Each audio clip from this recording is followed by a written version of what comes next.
Mesdames, Messieurs, vous êtes sur Reflet d'Afrique Télévision et vous faites bien de nous suivre. Bienvenue à cette édition du Point de l'économie. Au Cameroun, la Banque africaine de développement a célébré le 17 octobre dernier les 60 années d'engagement et d'investissement de la banque en faveur du développement économique et social des pays africains. La célébration de ce jubilé de diamant a rassemblé le ministre de l'économie, de la planification et de l'aménagement du territoire, le gouverneur de la banque, les principaux acteurs économiques et sociaux du Cameroun, les partenaires internationaux et les bénéficiaires de projets financés par la banque. En 6 décennies, la banque a financé des projets de grande envergure, mobilisant des milliards de dollars pour soutenir le développement infrastructurel et social du continent africain. Son impact est visible à travers la construction de routes, l'amélioration de l'accès à l'eau potable, l'électrification rurale et bien plus encore.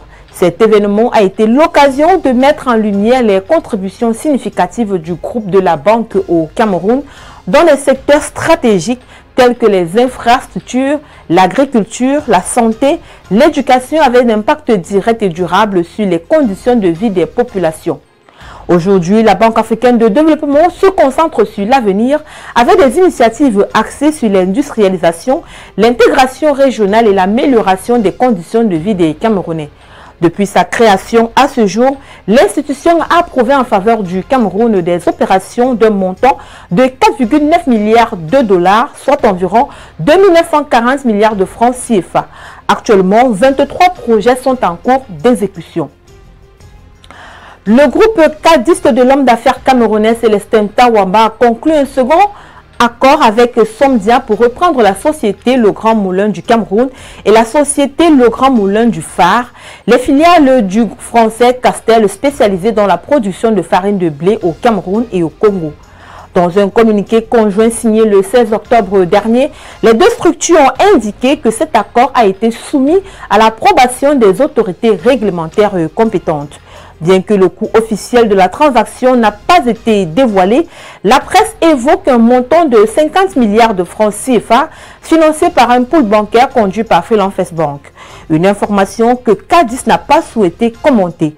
Il faut dire que l'acquisition des moulins Somdia présente ainsi une opportunité unique pour Cadis Group de se positionner en tant que leader dans le secteur de la production de la farine de blé, tout en maintenant son engagement dans la création d'emplois en Afrique centrale. En République démocratique du Congo, les députés au cours d'une séance plénière tenue le 16 octobre dernier examinaient et déclaraient recevables deux projets de loi dont l'un porte sur la reddition des comptes exercice 2023 et l'autre sur la loi de finances rectificative 2024. Après débat, ces deux projets de loi ont été envoyés à la Commission économique et finances pour un examen approfondi.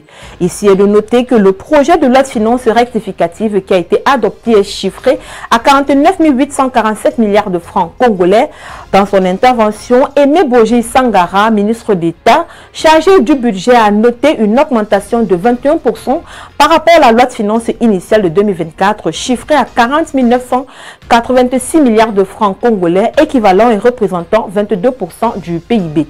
Son élaboration se justifie par des changements majeurs introduits par l'avènement du gouvernement issu des élections de décembre 2023.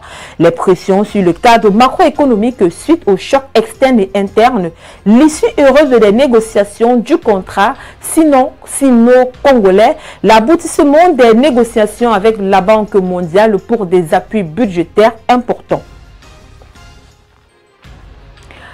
À la suite de son émission simultanée d'adjudication de bons assimilables du Trésor de 364 jours et d'obligations assimilables du Trésor de 3 ans, l'État du Mali a obtenu le 16 octobre dernier sur le marché financier de l'UEMOA la somme de 15 700 milliards de francs CFA en vue de faire face aux besoins de financement de son budget. Le montant qui avait été mis en adjudication était de 25 milliards de francs CFA. Celui des soumissions globales se situe à 26,415 milliards de francs CFA, ce qui donne un taux de couverture du montant mis en adjudication de 105,66%. Le montant des soumissions retenues est de 15 700 milliards de francs CFA et celui rejeté est de 10,715 milliards de francs CFA, ce qui correspond à un taux d'absorption de 59,44%. Les investisseurs dont les soumissions ont été retenues se retrouveront avec un rendement moyen pondéré de 9,81% pour les bons et 8,88% pour les obligations de 3 ans. Le Trésor public du Mali compte rembourser les bons émis le premier jour ouvré, suivant la date d'échéance fixée au 15 octobre 2025. Le paiement des intérêts se fera d'avance et précompté sur la valeur nominale des bons. Quant au remboursement du capital des obligations, il est programmé pour le premier jour ouvrable suivant la date d'échéance fixée au 19 septembre 2027. Par contre, les intérêts sont payables par an selon le taux de 6,15% et ce, dès la fin de la première année. Mesdames, Messieurs, c'est ici que nous réformons cette édition du Point de l'économie. Merci de l'avoir suivi. Les programmes se poursuivent sur nos différents supports numériques.